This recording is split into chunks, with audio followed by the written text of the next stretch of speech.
Hi everyone, it's Alex here. And yesterday I was asked a question by someone, how do I actually improve my offer to acceptance ratio? And so what we're going to do in this video is give you some ideas of things that you can think about that you might be able to improve in your business. Now, the first thing we need to do is define what is the offer to acceptance ratio. And so really the offer to acceptance ratio is just the number of offers that you have accepted divided by the number of offers made. And this should give you a percentage. Now, many people get really proud and they go, oh, I've got 60 or 70% offer to acceptance ratio. And I wonder why that's a great acceptance ratio. What we should all be striving for is 100%. But ideally, if you're not going to get 100, you don't really want to be any lower than 90. The reason being is that the offer to acceptance ratio is really the indicator of how likely you are to get paid for all the work that you've done.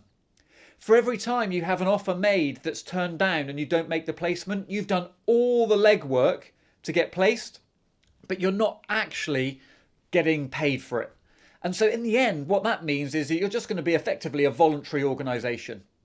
And what happens is that we need to think about how can we make sure we do all the work and follow our way through the maze, but not be left with a pile of poo at the end. And what we want to do is make sure that you get paid for every minute that you work. Remember, if you're an accountant, every time you pick up the phone to them or a lawyer, they're going to press the button and start charging.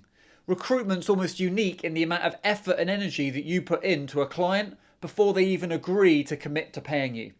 And so we've got to make sure that we're really clear about what we do. So let's think about, firstly, some ideas that you can do and change in your business. Then we'll look at some conversations that you can have internally. And lastly, we'll look at some execution. How can you put this into practice?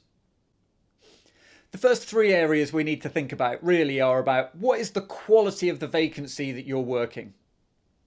We need to then think about what is the quality of the relationship that you've got with the candidate.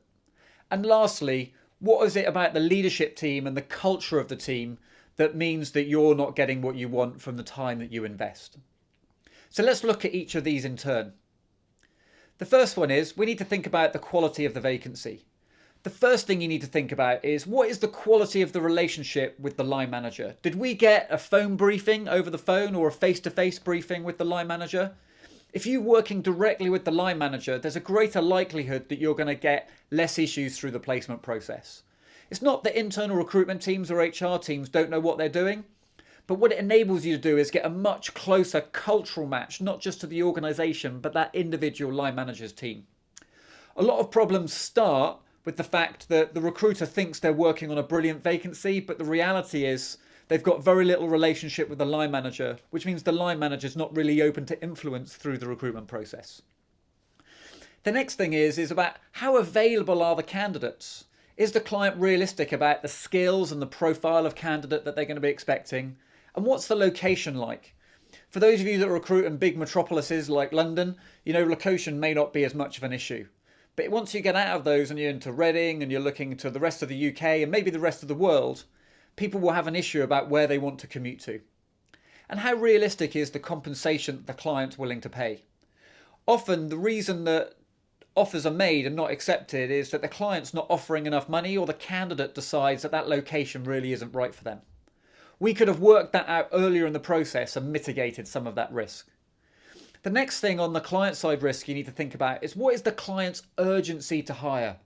Do they have a workload of backlog or a backlog of workload that they need to actually make sure is executed on a day-to-day basis?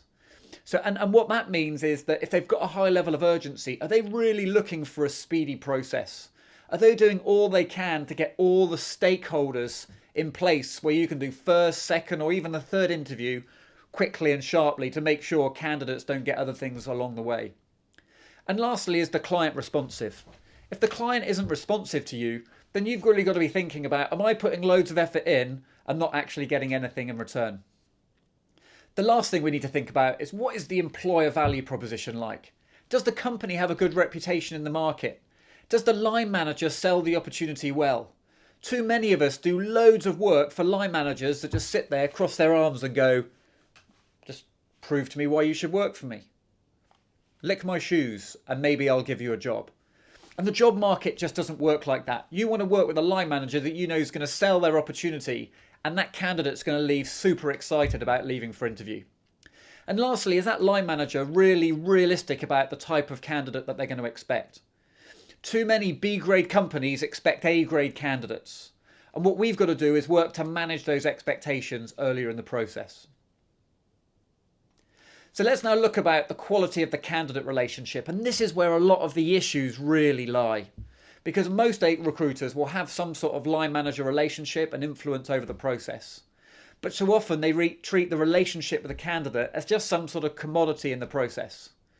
So the things you've got to think about if I'm assessing what is it that's causing a low offer to acceptance ratio is how many of the candidates are you working with for the second, third or fourth time? How long have you had that relationship with? Typically, the more contact they have and the longer the relationship, the greater the likelihood they're not going to mess you about. Have you met those candidates face to face or at the least over some sort of Skype meeting? When you've looked someone in the eyes and you get to know them a little bit better as a person, there's a greater likelihood that you're actually going to get them to tell you the reasons that they're not going to take that job. Too often, a poor relationship means candidates just don't tell you what's in their mind, and when you don't know what's going on in their mind, you can't mitigate those risks and work with the client to make sure that those things change. Also, do you spend real time? And when I say real time, it's not just, hi, what do you want from a salary? What do you want from your next job? But do you spend real time learning about what the candidate really wants from their next role? What is it about their current role that's not giving them what they want? Because if you don't spend that real time, you're not only not going to know what that candidate's true motivators are, the candidate's not really going to believe that you've got their interests at heart. And that's really what we're trying to fix here. And so what you need to make sure is you've got a two-way dialogue. And the best way for you to judge whether you've got a two-way dialogue with the candidate is how comfortable do they feel telling you things they don't like about the job? How comfortable do they feel telling you reasons they don't think they'll accept it? If you don't have a two-way relationship, they're not going to tell you why they don't like things. And when they don't tell you that, you're not able to fix it. You then got to think about how urgent is that candidate's desire to move. One of the reasons why offer to acceptance ratios are continuing to fall is that more and more recruiters are working with candidates that they've directly approached from LinkedIn. And the challenge is a lot of those candidates aren't actively looking in the market, which means emotionally they haven't made the journey from being unhappy at work to actually being ready to resign. And you need to be, if that's the case, you need to be more proactive at talking to the candidate about how are they going to feel when they resign. How are they going to feel when their boss tries to persuade them to stay? The more active they are in the market, the more comfortable you can feel that they're going to be leaving.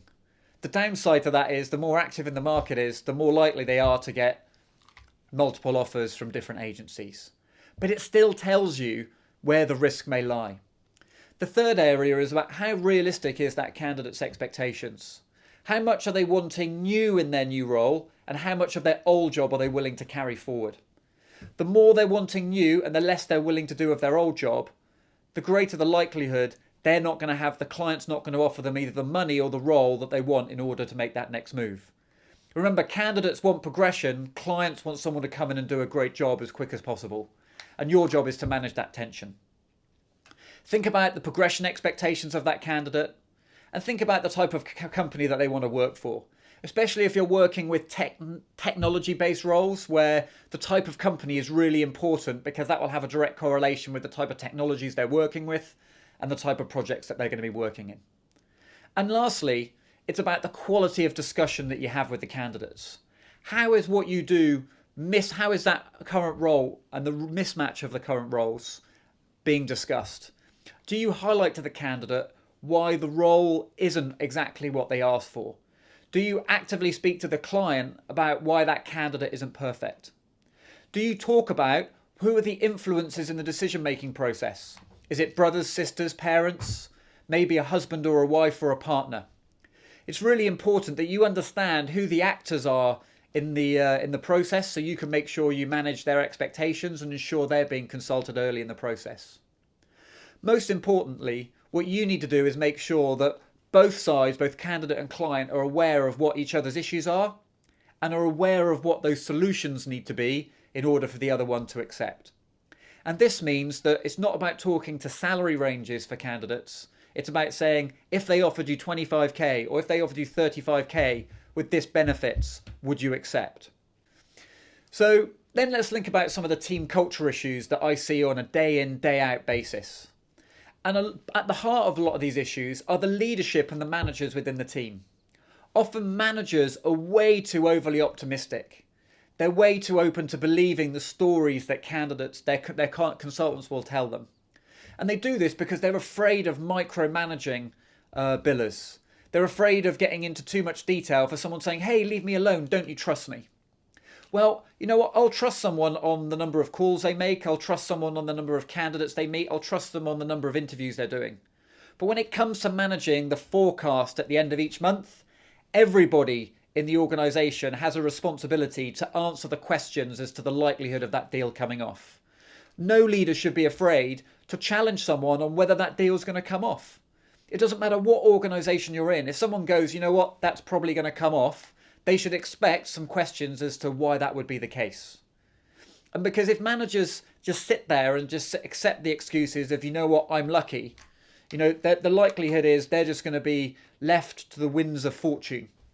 When a manager hears the word unlucky, what they need to say is, well, what can we do differently next time to make ourselves more lucky? Because whilst there is things that you can't predict, 9 times out of 10, the issues that affect a candidate accepting a job, the issues you can trace back to when you take a briefing from the client, when you take the initial registration meeting with the candidate, and other things that happen through the placement process. And so what that means is that ultimately managers have a lack of clarity in forecasting. And that forecasting is so important because it's not just about the deals you're going to close this month. It's also about the invoices you're going to send the month after and the cash that you're going to get in the month after that. And so if you ask someone whether they want to be paid in 3 months' time, they're obviously going to say yes. Well, if they want to be paid, you need to know what deals they're likely to close today, because there's a direct correlation with the billings I make today and the cash I've got in the bank in 3 months' time. So we also need to think about confirmation bias within the team. We love looking for things that agree with what we think.